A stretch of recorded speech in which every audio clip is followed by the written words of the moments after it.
Hi Aries, welcome to Tarot in the Dark. My name is Tori. Tonight we're going to take a look at the upcoming week. I'm glad you're here because that meant that you survived last week. We still have more energy occurring over the next month or so, but anyhow, I hope you guys are doing well. We're going to look at the week of September 1st through the 7th. That's a Sunday. That is the Sunday that initiates the full moon in Pisces and the total lunar eclipse. Okay, so it's like the 7th through the 8th, depending on where you live in the world. Either way, let's take a look at your energy for the week. It does feel very like calm and soothing. I'm going to just give you that heads up there. It feels to me like you're kind of finding your place of peace. It may have come at a cost, especially with a blessing on your boundaries coming out. You may have, over the last several months, years, been working on establishing boundaries. And what I'm picking up on is finding some type of clarity in regards to like who you are and where you want to be in life. The bottom deck energy is a blessing to ease loneliness and bring companionship. So for some of you, I'm hearing that you were never alone, but you've often felt isolated and alone. So it's almost as if Spirit is like answering your prayers to bring you support and assistance that's beyond what you can see in the human mind. Like there's something about that. Like maybe this is ancestors or spirit guides, something like that coming through to come in and support you, because it feels bigger than like a relationship or a partnership. It feels very spiritual, very ancient, and very like divinely connected. So you may have been feeling, again, like isolated, alone. You may have moved away from something or someone, a situation, for sure. Oh, okay. And maybe felt like you got burned in the last situation or experience that you were in. You could have felt like you were constantly trying to fight your way out of a situation, constantly trying to like fight your way out of maybe trying to find peace is how this feels to me. The card that came out for you is the Kiss. And this is very interesting because I'm hearing the Bible verse where it talks about Judas betraying Jesus with a kiss. So some of you could have felt betrayed by someone who was very closely connected to you, someone that you could have, considered to be like a Judas in your life. Maybe this was someone that you once loved and you felt very betrayed by them to the point to where you had to create these and establish these boundaries that were unwarranted in the past for that person. But someone who you could have kissed could have ended up being a betrayer. And this week is like there's some type of clarity. You're gaining some type of clarity. It does feel, especially with this being a 6 and a 10 card, it definitely feels like there was an ending of some sort in your life in regards to a relationship, a partnership, or a connection. But it came at a cost. And the cost was you really becoming, I love this, the master of your own life. So this week, you're recognizing that it's up to you to take matters into your own hands. It's like, you know what, I've tried to trust others and I have to defend and protect myself. I have to be the master of my destiny, right? You can't just sit back and wait for Spirit to create the life that you desire. You have to allow yourself to be a co-creator with Spirit, and then you have to free fall into trust.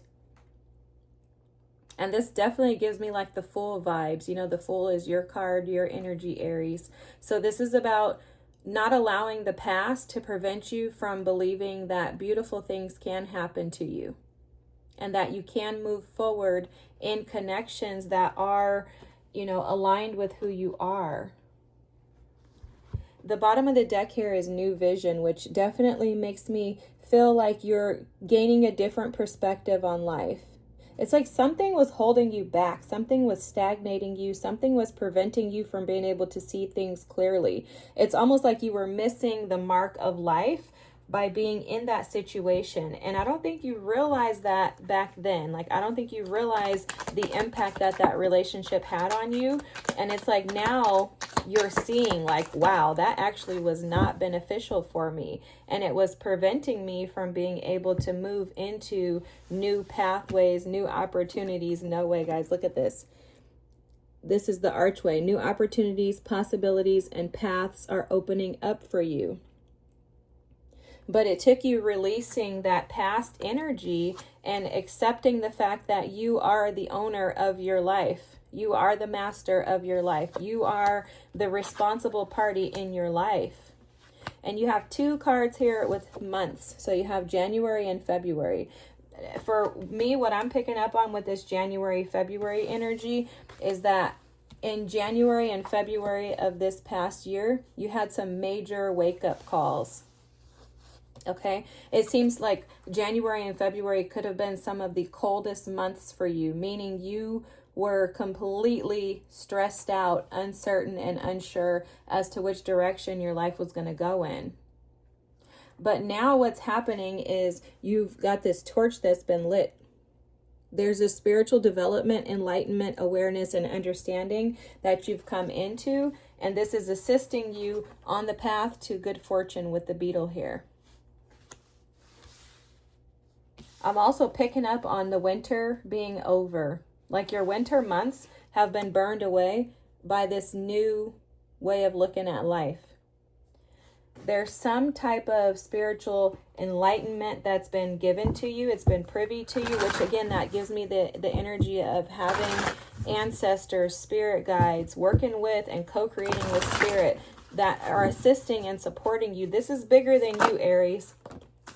This is bigger than you. This is your energy of the situation, is your happiness. This is bigger than you. Your happiness is at stake here.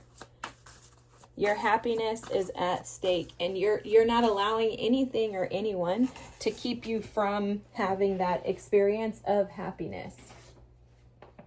It's like no longer will I allow others to block my happiness. Forgive me, guys. I had to get my little paper there.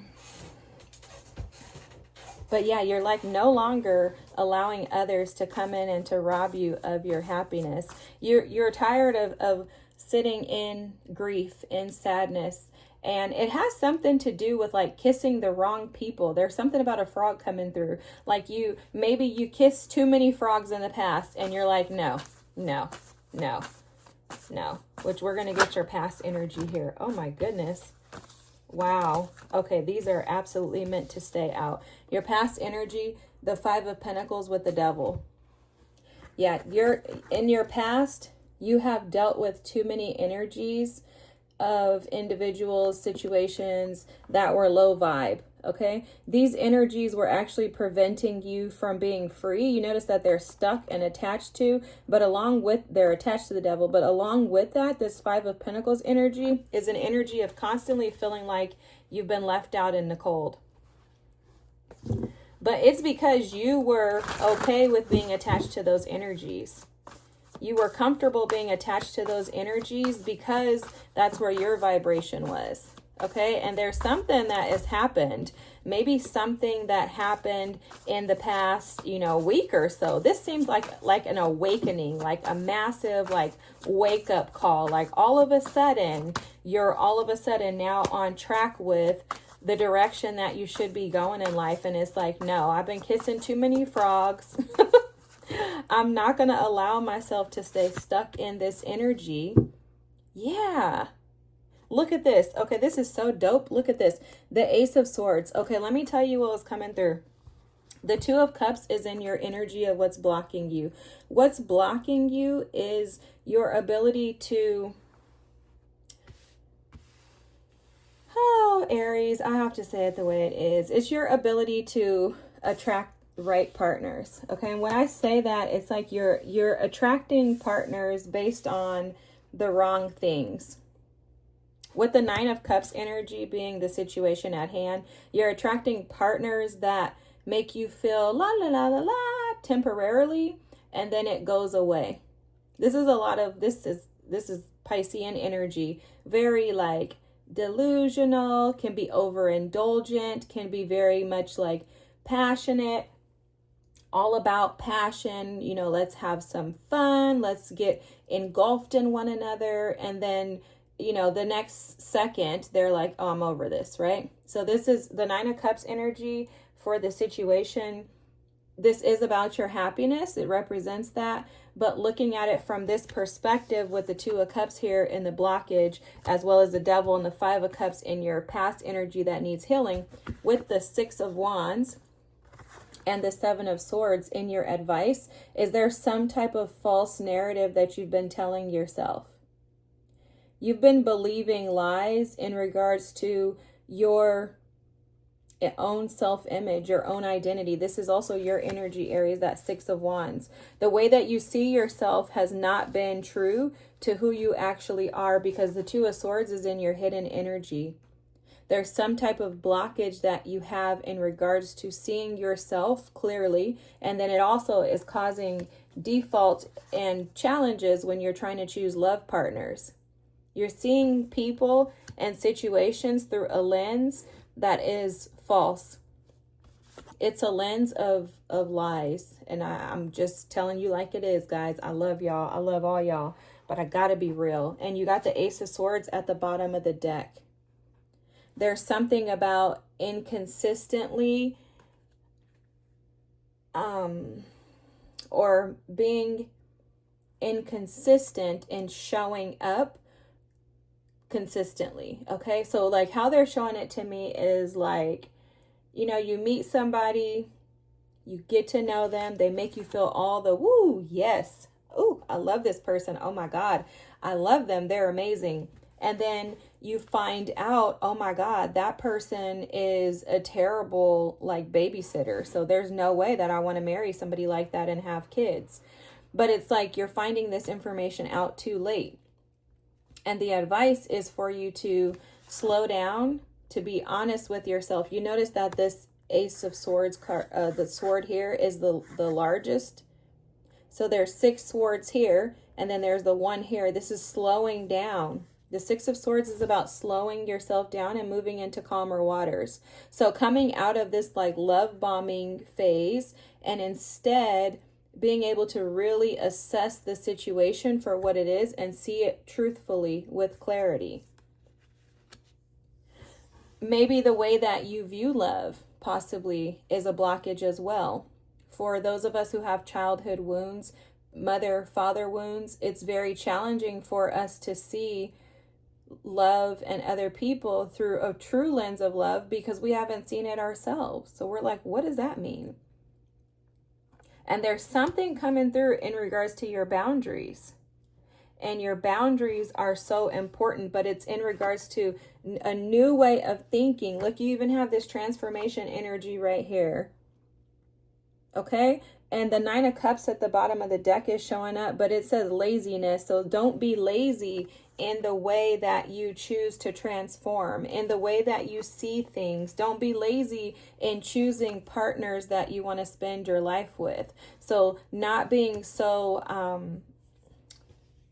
you know, the Fool energy can be known as being very thoughtless, right? The Fool doesn't think about the past. The Fool also doesn't think about the future. And because that's your energy, Aries, you want to just be aware that, okay, I could easily fall into this. For me, for example, I'm a Pisces.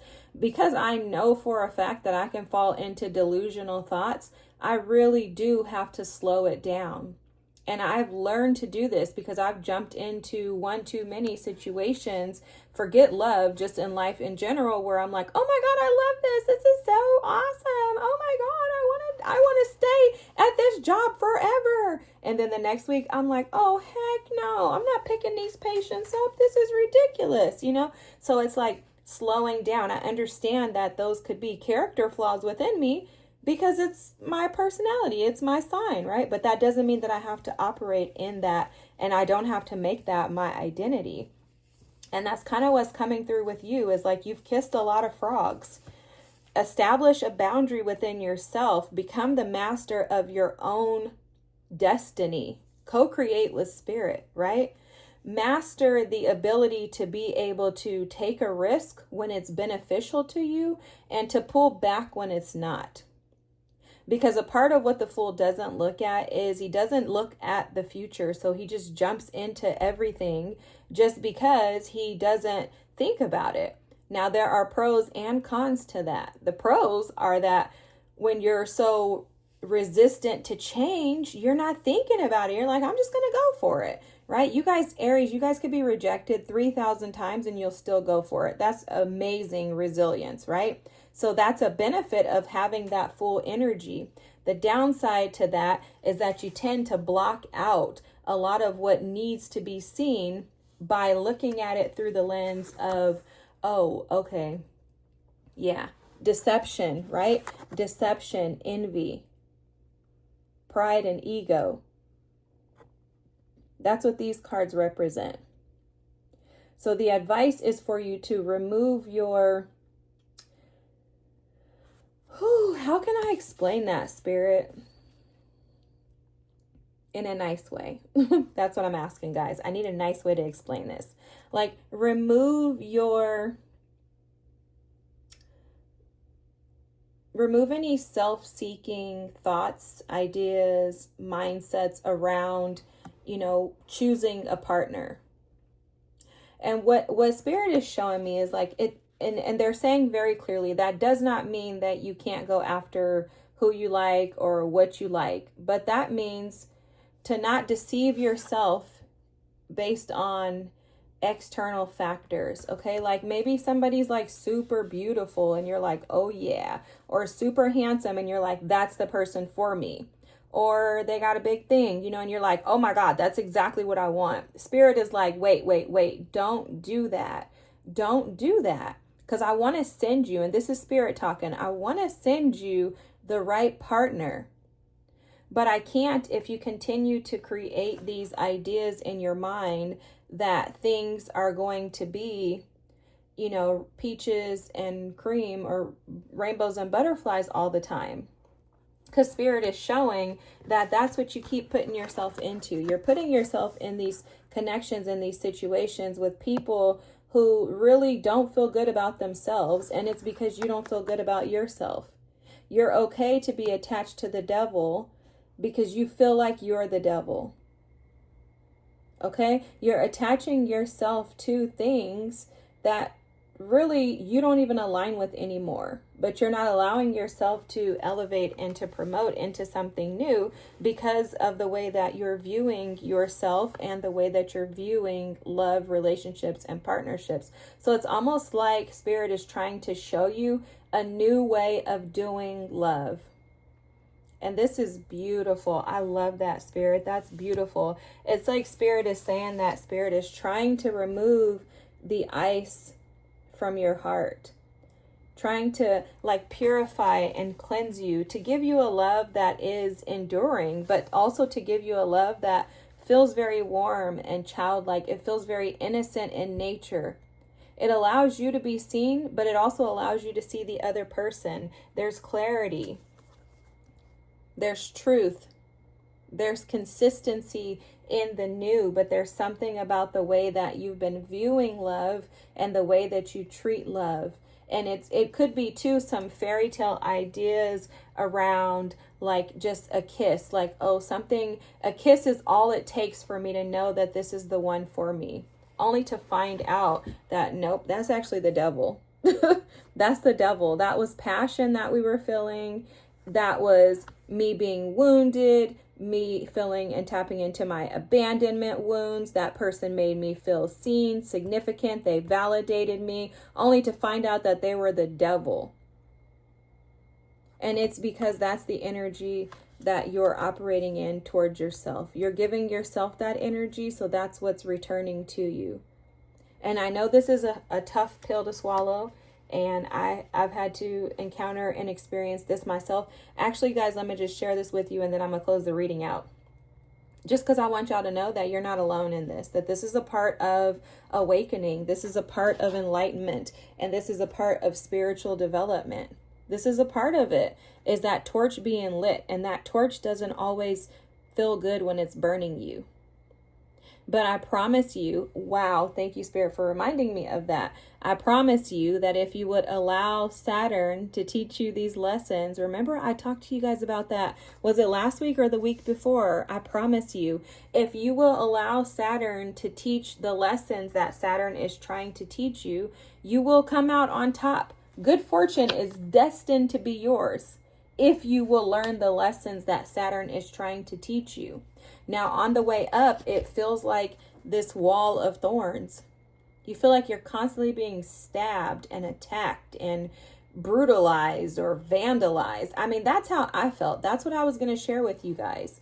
You know, that when I was going through what I was dealing with while Saturn was in my sign, which, mind you, I'll tell you if you didn't hear last week's reading or the week before, whenever I talked about it, but Saturn was in Pisces for 2.5 years, and I'm a Pisces, so I was getting my tails kicked, just like you guys are going to probably be experiencing, if not already. I'd be surprised if you're not experiencing Saturn kicking your butt already, but if you haven't been, then you will be, so just brace yourselves. And my whole message really is just to tell you that I remember one point in time doing my own little like personal reading that I tend to do most days when I have time. And I remember putting the cards down and saying like, at what point does this end?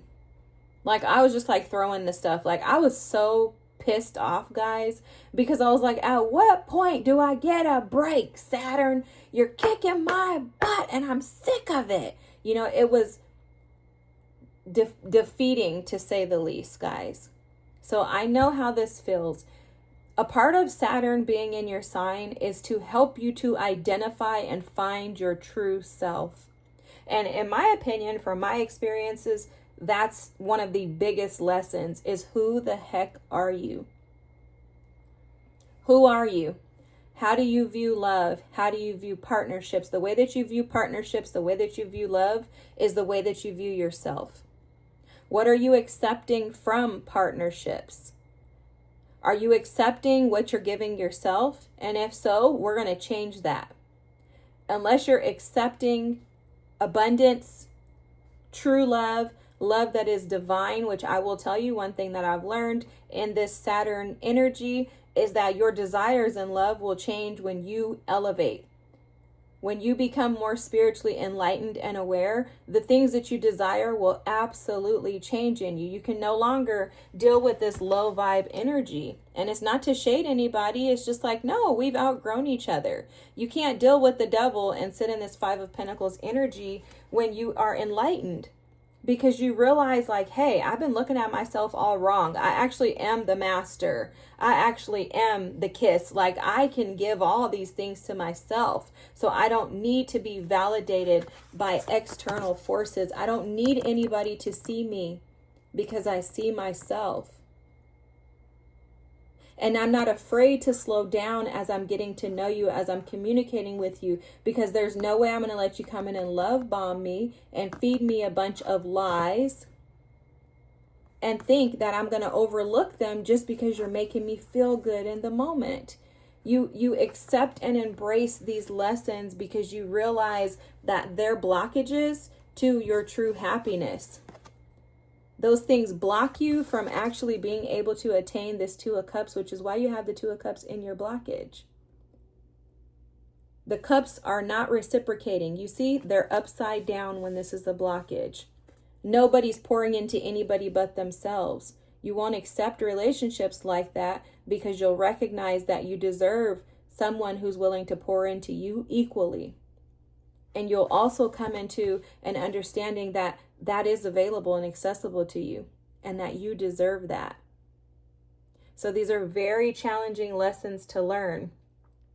But when you continue to establish yourself as the master of your life, when you become the owner of your destiny, then you will no longer allow a simple kiss to take you down a rabbit trail that eventually leads you into the devil's doom. Whew, Aries, I love you guys. If you guys have any questions about Saturn or if you need anything, let me know. I'm always praying for you guys. Thanks for staying and sticking this reading out. I know it was tough. Know that everything that comes out of my mouth is all done in love because I want you guys to live lives full of abundance, joy, prosperity, peace, happiness, and I want you to thrive in everything that you do. That's the only reason why I'm here. All right, guys, love you so much. If you wouldn't mind liking, commenting, subscribing, that would be fantastic. That'll bring the rest of the Aries tribe in so that we can get through your Saturn next 2.5 years together. I love you all again. Thanks for watching. Have a great night, and I'll see you next week. Bye.